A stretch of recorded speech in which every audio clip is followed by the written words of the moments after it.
Antes que nada, quiero felicitar a Ecuador y a Chile por los esfuerzos que están haciendo en etiquetado.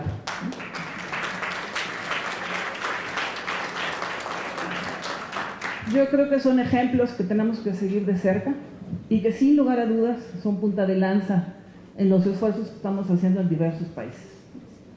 Les voy a presentar lo que estamos haciendo en México. Debo decir que no se compara con lo que están haciendo Ecuador y Chile. Tiene algunos avances, no es el etiquetado que nosotros hubiéramos querido, pero bueno, fue el que se pudo lograr. La gran ventaja es que no está escrito en sangre y existe la posibilidad de eventualmente poder modificarlo. Y más que detenerme en la parte de etiquetado, me voy a detener en el sello nutrimental, que es algo que se incorporó dentro de esta normatividad y en donde solo productos que cumplen con ciertos criterios pueden obtener este sello nutricional. Como ya os he dicho aquí, etiquetado no puede ser una acción aislada, necesariamente tiene que ser parte de una serie de intervenciones que tenemos que considerar, no lo podemos ver como una acción independiente. Se necesita, y como ya se ha repetido aquí en muchas ocasiones, etiquetado no va a resolver el problema de sobrepeso y obesidad, pero tenemos la obligación de informar a la población de los productos que está consumiendo y qué es lo que contiene. Como ya mencioné en la mañana, las acciones regulatorias que plantea la estrategia están centradas fundamentalmente en la parte de publicidad y en la parte que tiene que ver con etiquetado, específicamente etiquetado frontal y la inclusión de este distintivo nutricional. Antecedentes son básicamente los que tenemos varios de los países que estamos aquí. Existía una normatividad que permitía o obligaba al etiquetado posterior, ¿no? Con esta tabla difícil de entender. Yo siempre digo que además del libro y la calculadora necesitamos un maestro en nutrición para poder entender este etiquetado, y también es cierto que cada vez más a nivel internacional este etiquetado se ha ido combinando con otros tipos de etiquetados frontales, de tal manera que tampoco podemos ser ajenos en ese sentido.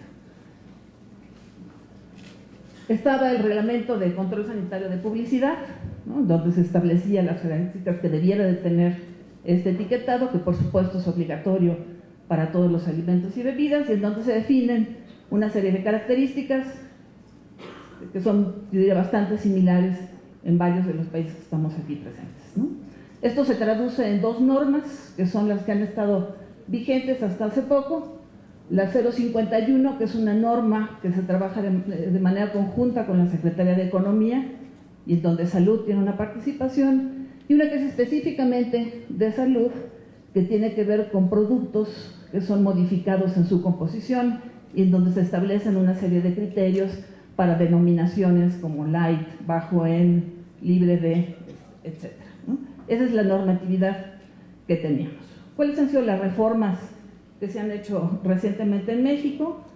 Bueno, se genera en primer lugar un acuerdo porque primero se modifica, de hecho, el artículo 25 del reglamento, en el cual se hace obligatorio el etiquetado frontal, y después se generan estos lineamientos en donde se especifica cómo debe de ser este etiquetado, ¿no?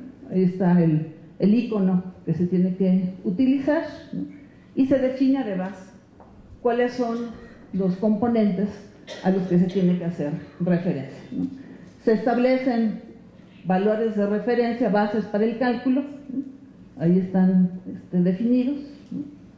Y algo que es muy importante es que se obliga a que se exprese el total de calorías, no únicamente por porción, sino que tiene que estar expresado por el envase total, ¿no? Que esto es un avance importante, ¿no? Porque esta multiplicación que tenemos que hacer de esta porción tiene 3 gramos y resulta ser que el empaque tiene 30 porciones, la verdad es que nadie hace ese cálculo, y muchas de los empaques que se venden como familiares, la verdad es que son empaques que se consumen de manera individual. De tal manera que en esta modificación se hace obligatorio que una bebida gaseosa de 3 litros informe sobre el contenido total del envase de 3 litros, además de que se informe sobre las porciones y las calorías por porción.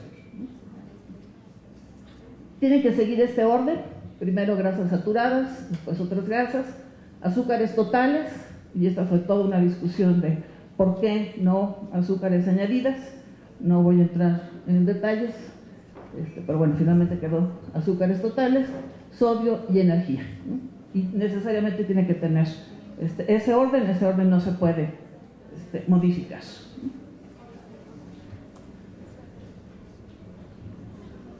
¿Cuáles son, comparando el etiquetado que teníamos anteriormente con el actual? Bueno, insisto, se expresa el contenido del total del envase y no solo de la porción. Se especifica, por supuesto, el número de porciones, ¿no? El contenido calórico tiene que estar claramente expresado, y además el porcentaje que se tiene que expresar está en función de la ingesta diaria y no de la dieta de 2000 calorías, que era el referente que se venía utilizando. Ahí está un ejemplo de qué pasaba anteriormente, ¿no? En primer lugar, era totalmente voluntario poner el etiquetado frontal, ¿no? Si aparecía, bueno, pues cada quien definía qué era lo que reportaba, ¿no? Ahora es obligatorio, y vean ustedes como la diferencia en el mismo producto, ¿no?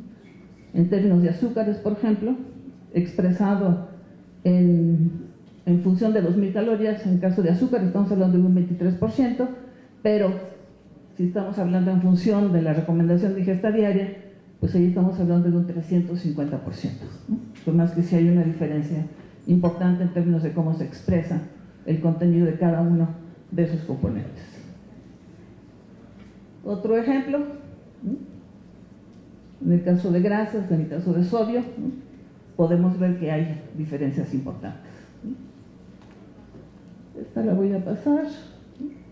Esto ha sido todo un proceso que ha tomado, yo diría, no tanto tiempo, ¿no? Empezamos en febrero y recientemente, el 14 de agosto, se publicó ya la modificación que incluye todas estas adecuaciones en la norma 051, que es la que reglamenta y define específicamente cómo se tiene que hacer el etiquetado, ¿no?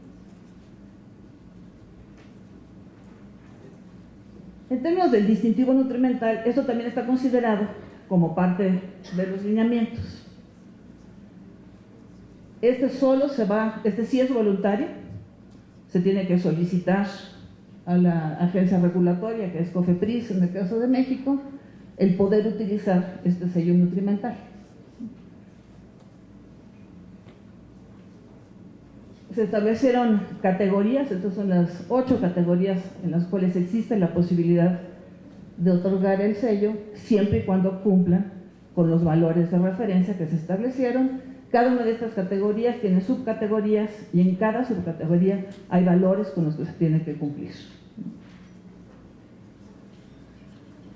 Algo que es muy importante, y creo que es fundamental que quede claro, es que hay productos en donde definitivamente no tienen ninguna posibilidad de tener este distintivo. El caso de los refrescos, las gaseosas y bebidas saborizadas, el caso de los chocolates, todas las golosinas quedan fuera de esta posibilidad. Tenemos que evaluar si realmente este etiquetado va a ser o no efectivo, y en función de eso hacer las adecuaciones pertinentes. Y algo que es muy importante es que tenemos que alinear una serie de criterios nutrimentales.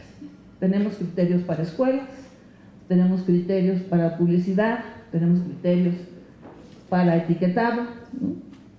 Y tenemos criterios también para aquellos productos que tienen que pagar impuesto por alta densidad energética, ¿no? De tal manera que en algún momento seguramente vamos a tener productos que tienen el sello, pero que pagan impuesto. Me parece que ese va a ser un mensaje muy confuso a la población. Por un lado me dices que este producto cumple con una serie de criterios y que tiene este distintivo nutrimental, pero por otro lado está pagando impuestos. Entonces yo creo que tenemos todo un trabajo que hacer en el sentido de alinear todos estos criterios, ¿no? Yo a estos retos adicionaría uno más, y en ese me parece que el papel de la Organización Panamericana de la Salud es fundamental, ¿no? Muchos países estamos trabajando en este sentido, tratando de establecer criterios para etiquetado, para publicidad, De hecho, OPS generó recomendaciones para la parte de publicidad.